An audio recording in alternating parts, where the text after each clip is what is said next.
MV Abdullah জাহাজটি বাংলাদেশের জলসীমায় পৌঁছানোর আনুমানিক আসলে সময়টি কখন, এবং একই সাথে ক্যাপ্টেন এবং নাবিকদের বন্দরে আসার জন্য জাহাজের মালিক পক্ষের বিশেষ কোনো ব্যবস্থা সেখানে আছে কিনা?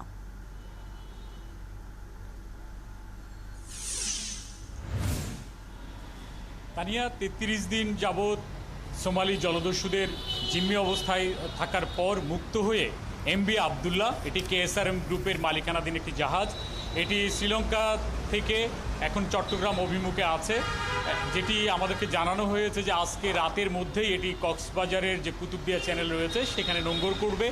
এরপর এখান থেকে 2 দিন যাবৎ তারা তাদের যে কার্গো চুনাপাথর নিয়ে আসছে সেগুলো ডিসচার্জ করবে।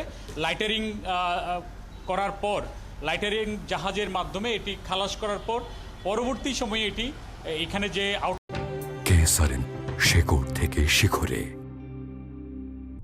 আউটার অ্যাঙ্করেজ রয়েছে, আলফা অ্যাঙ্করেজ, সেখানে নোঙর করবে। এর মধ্যে এটি হয়তো 2 দিন সময় লাগতে পারে, অর্থাৎ বুধবার বিকেলে অথবা বৃহস্পতিবার সকাল নাগাদ এটি চট্টগ্রামের আউটার অ্যাঙ্করেজে পৌঁছবে। তবে এখানে মালিকপক্ষ কিংবা জাহাজ সূত্র থেকে আমরা যতটুকু জানতে পারছি যে এটি কুতুবদিয়া আসার পর ওখানে নতুন ক্রুরা এটির দায়িত্ব নেবেন এবং পুরানো যারা জিম্মি দশা থেকে মুক্ত হয়েছেন তারা দায়িত্ব নতুন ক্রুদের বুঝিয়ে দেওয়ার পর হয়তো লাইটারের জাহাজ করে তাদেরকে উপকূলে নিয়ে আসা হবে। সেক্ষেত্রে হয়তো এটি আগামীকাল হতে পারে, বিকেল কিংবা সন্ধ্যা নাগাদ এটি হতে পারে। পরবর্তী নাবিকরা তাদের পরিবার যারা অপেক্ষা করে আছেন তাদের স্বজনদেরকে দেখার জন্য তাদের পরিবারের কাছে তারা ফিরে যাবেন বলে আমরা জানতে পেরেছি।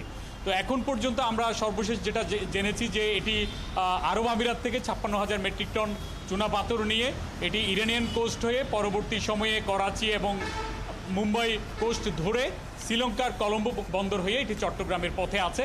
এখন এটি বঙ্গোপসাগরে অবস্থান করছে, অর্থাৎ আমাদের যে ইকোনমিক জোন রয়েছে 21 ছত্র, এটি প্রায় 200 নটিক্যাল মাইল পর্যন্ত আমাদের দেশের, তারই কাছাকাছি জায়গায় এটি এখন অবস্থান করছে। আজকে রাতেই হয়তো এটি আমাদের একেবারে সন্নিকটে অর্থাৎ কক্সবাজার কুতুবদিয়ায় যেখানে এটি অবস্থান করার কথা সেখানে এসে পৌঁছবে।